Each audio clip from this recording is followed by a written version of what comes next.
Scotland യാത്രയുടെ 3-ാം ദിവസമായ ഇന്ന് ഞങ്ങൾ പോകുന്നത് ഫാൽക്രിക്കിലുള്ള ദ കെൽപീസിനെ കാണാനാണ്. കനാലിന്റെ തീരത്ത് തലയുയർത്തി നിൽക്കുന്ന കെൽപീസ് 30 മീറ്റർ ഉയരമുള്ള ഈ മാസിക ശില്പങ്ങൾ ലോകത്തിലെ ഏറ്റവും വലിയ ഇക്വൈൻ സ്കൾപ്ചറാണ്.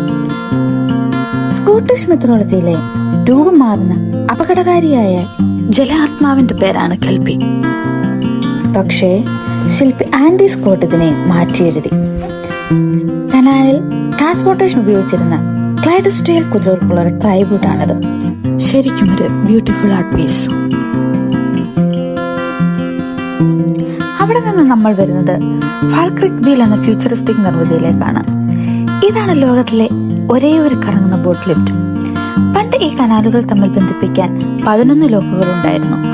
അതിലൂടെ പോകാൻ ഒരു ദിവസം മുഴുവൻ വേണ്ടി വരുമായിരുന്നു.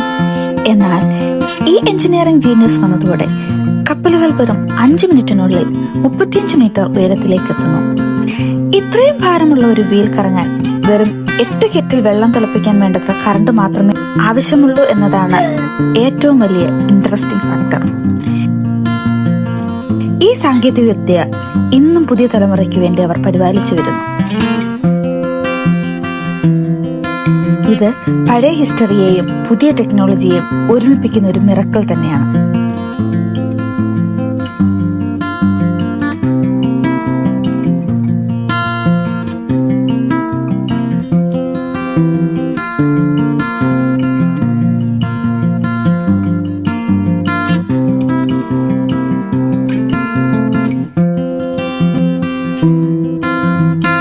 ഫാൽക്രിക് വീലിന്റെ അടുത്ത് ഞങ്ങൾ കുട്ടികളുമായി ഏതാണ്ട് 4 മണിക്കൂറിലധികം ചെലവഴിച്ചു.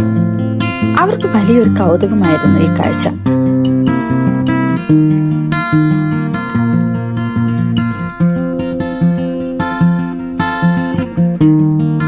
അതിഗംഭീരമായ ആ കാഴ്ചയുടെ ഓർമ്മകളുമായി ഞങ്ങൾ ഞങ്ങളുടെ പുതിയ അക്കോമഡേഷനിലേക്ക് മടങ്ങി. ഇന്ന് ഞങ്ങൾ താമസിക്കാനെത്തിയ സ്ഥലം ശരിക്കും ബ്യൂട്ടിഫുൾ ആയിരുന്നു. ശാന്തമായൊരു അന്തരീക്ഷം.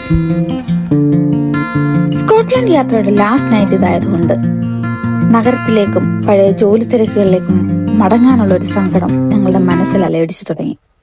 അതുകൊണ്ട് തന്നെ ആ രാത്രി ഞങ്ങൾ ഉറക്കമില്ലാത്തൊരു പാർട്ടിയാക്കി മാറ്റി.